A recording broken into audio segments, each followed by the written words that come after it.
Good day.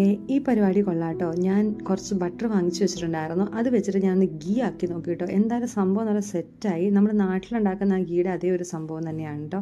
ഇത് ഞാൻ വാങ്ങിച്ചതാണെങ്കിൽ salted butter ആയിരുന്നു. അതുകൊണ്ട് ഒത്തിരി സോൾട്ട് ആ താഴെ അടിഞ്ഞു കിടപ്പുണ്ടായിരുന്നു. ഇനിയിപ്പോൾ സോൾട്ടഡ് അല്ലാത്ത ബട്ടർ കിട്ടുമോ എങ്ങനെയാണെന്ന് എനിക്കറിയില്ല. ഞാൻ ഇതിനകത്തൊക്കെ ബിഗിനറാണ്, അതുകൊണ്ട് ഞാനിതെല്ലാം പഠിച്ചു വരുന്നതേ ഉള്ളൂ.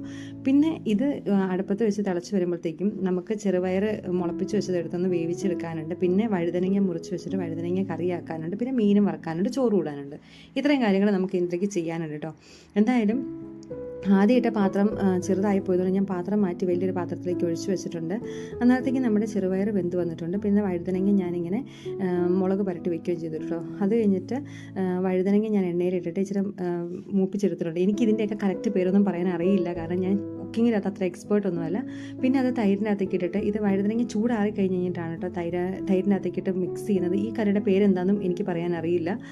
എന്തായാലും നമ്മുടെ നെയ്യ് അവിടെ ഇരുന്ന് നല്ല അടിപൊളിയായിട്ട് തിളയ്ക്കുന്നുണ്ട്. അന്നേരത്തേക്ക് ഞാൻ ചെറുപയർ മുളപ്പിച്ചതെടുത്ത് കടുകും പൊട്ടിച്ചെടുത്തിട്ടുണ്ട് കേട്ടോ. ഈ കാണുന്ന തരിതരിപ്പില്ലേ, ഈ തരിതരിപ്പെല്ലാം ഉപ്പാണ്. ഇതിൻ്റെ അടിയിൽ മൊത്തം ഉപ്പ് കട്ടയായിട്ട് കിടക്കുമായിരുന്നു.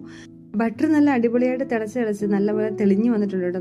നല്ല നെയ്യായിട്ട് വന്നിട്ടുണ്ട്. അപ്പോൾ ഒത്തിരി അങ്ങ് ആവണേക്കാളും മുന്നേ എടുത്ത് അതിൻ്റെ വെള്ളമൊക്കെ പറ്റിയ പാടെ തന്നെ എടുത്ത് മാറ്റി വെച്ചില്ലെങ്കിൽ അത് ഒരു കറുത്ത കളറായി പോയി. അതുകൊണ്ട് ഞാൻ എടുത്ത് മാറ്റി വെച്ചു. ചെറുപയർ എടുത്ത് വേറൊരു പാത്രത്തിലേക്ക് ഇട്ടു. അതിൻ്റെ ഇടയ്ക്ക് ഞാൻ ചോറിട്ടായിരുന്നു.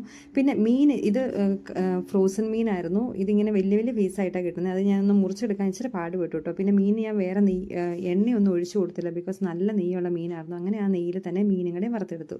ഇതൊക്കെയായിരുന്നു ഇന്നത്തെ എൻ്റെ പരിപാടികൾ. വീഡിയോ ഇഷ്ടപ്പെട്ടെങ്കിൽ ചാനൽ ഒന്ന് സബ്സ്ക്രൈബ് ചെയ്ത് ലൈക്ക് ചെയ്യണേ. Thank you so much.